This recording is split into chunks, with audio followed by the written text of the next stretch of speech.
প্রিয় দর্শক সবাই উৎসুক জনতা অনেকেই চিল্লাচিল্লি করতেছে এখানে কি যেন পেয়েছে তো আমরা সরাসরি আপনাদেরকে দেখানোর চেষ্টা করব। মানুষের শোনা গেছে মানুষের মাথা পাওয়া গেছে, সেটা আপনারা সবাই দেখতে পারবেন।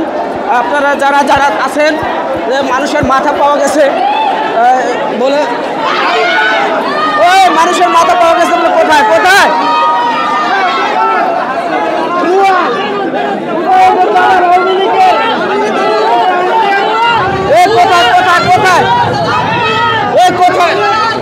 কোথায়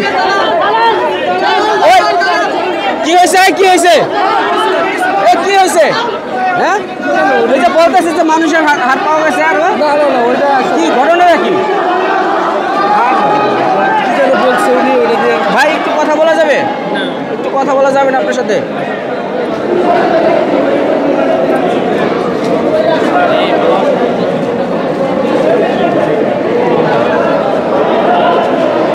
প্রিয় দর্শক দেখতে পাচ্ছেন যে এই যে মানুষের যে হাড় সেটা কিন্তু এখানে আপনারা দেখতে পাচ্ছেন যে এটা অনেকে দাবি করছে যে মানুষের হাড়। আপনি কি মনে কি মনে করেন এটাকে? আমি মনে করি আমাদের কুমিল্লা লাকসাম থেকে আমাদের দুজন বড় ভাইকে গুম করা হয়েছে। ওনার নাম হচ্ছে সাইফুল ইসলাম হিরু, হুমায়ুন কবির পারভেজ। ওনাকে দুজনকে গুম করে আজও ওনাদের কোনো খোঁজখবর পাই নাই। আমরা শুনে আয়নাগর এখন প্র্যাকটিক্যাল দেখতেছি আয়নাগর এখন আমাদের লোকে কই নিয়ে রাখছে, এখন এটা খোঁজ পাওয়া যায়। এখন কি এটাকে আয়নাগর মনে হলো? আয়নাগরতে যে পাওয়া গেছে হাড়ি,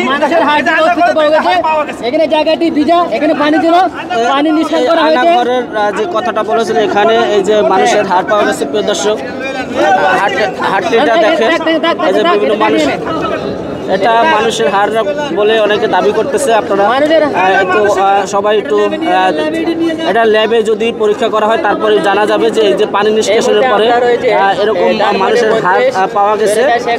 আপনারা একটু দেখতে পান যারা ভাই মানুষের হাড়। প্রিয় দর্শক আপনারা দেখতে পাচ্ছেন যে মানুষের হাড় পাওয়া গেছে, সেটাই সবাই দাবি করতেছে এবং এই বিষয়টা কিন্তু সবাই যাচাই করতেছে। এবং যে আরও যে পানি রয়েছে সেই পানি নিষ্কাশন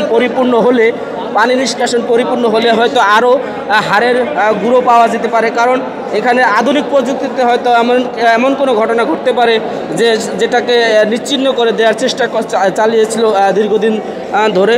তো এই যে পানি রয়েছে সেই পানি নিষ্কাশন পরিপূর্ণ হলে আরও হয়তো কোনো চাঞ্চল্যকর তথ্য হয়তো বেরিয়ে যেতে পারে। তবে আমরা যে আয়নাঘরের কথাটা বলেছি, আয়নাঘর বলতে এরকম কোনো কিছু আমরা পাইনি, কিন্তু এখানে বিভিন্ন মানুষের যে বিষয়গুলো রয়েছে সেটা কিন্তু দিনে দিনে ফুটে উঠতেছে।